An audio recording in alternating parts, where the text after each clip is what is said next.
বাবুপুরে মহরম উপলক্ষে লাঠি খেলা। পবিত্র মহরম উপলক্ষে মালদা জেলার গাজল থানা বাবুপুর এলাকায় কারবালা উপলক্ষে লাঠি খেলার আয়োজন করে। এছাড়াও জেলার বিভিন্ন প্রান্তে লাঠি খেলার প্রদর্শিত হয়। বুধবার এমনই এক দৃশ্য ধরা পড়ল গাজল থানার বাবুপুর হাটখোলা ময়দানে। জানা যায় মহরম কথাটি অর্থ হচ্ছে দুঃখ, অর্থাৎ এই দিনে হযরত মোহাম্মদের দুই নাতি হুসেন এবং হাসানকে লস্কর দল কুফার ময়দানে শহীদ করেছিল। সেই দিনটিকে সামনে রেখেই এই মহরম খেলা সৃষ্টি হয়। এই দিনে মুসলিম সম্প্রদায়ের মানুষেরা একত্রিত হয়ে তারা কারবালা ময়দানে গিয়ে হাসান ও হুসেনকে শ্রদ্ধা জ্ঞাপন করেন এবং পরম্পরা অনুযায়ী বিভিন্ন ধরনের লাঠি খেলা ও কস্তরত প্রদর্শন করেন। বাবুপুর মহরম কমিটির এক সদস্য রফিকুল ইসলাম বলেন, তাদের পূর্বপুরুষের আমল থেকে লাঠি খেলা পরম্পরা চলে আসছে। প্রতি বছরের মতো এবছরও এই পরম্পরা অব্যাহত রাখার জন্য লাঠি খেলা চলছে।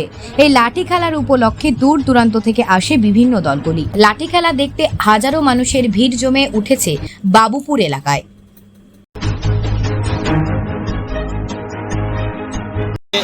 আমাদের বাবুপুর ৬০০০ মহরম কমিটির পক্ষ থেকে মেলা এবং লাঠি খেলা হলো।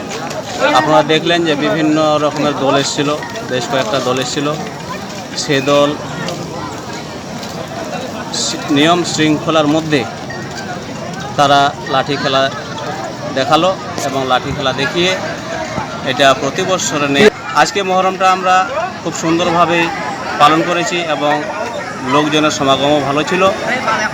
এবং সবচেয়ে বড় যে আমাদের প্রশাসন লেভেলটা আমাদের খুব সহযোগিতা করেছে এবং আপনারা যারা মিডিয়া পার্সনও আপনারা ভালো। বিষয়টা হলো যে আমাদের যে নবী সাহেব ছিলেন হযরত মুহাম্মদ সাল্লাল্লাহু আলাইহি ওয়াসাল্লাম, তার যে নাতি হযরতে হুসাইন কুফা নগরে এজিদের কাছে তারা লড়াইয়ের মাধ্যমে তারা শহীদ হয়েছিলেন।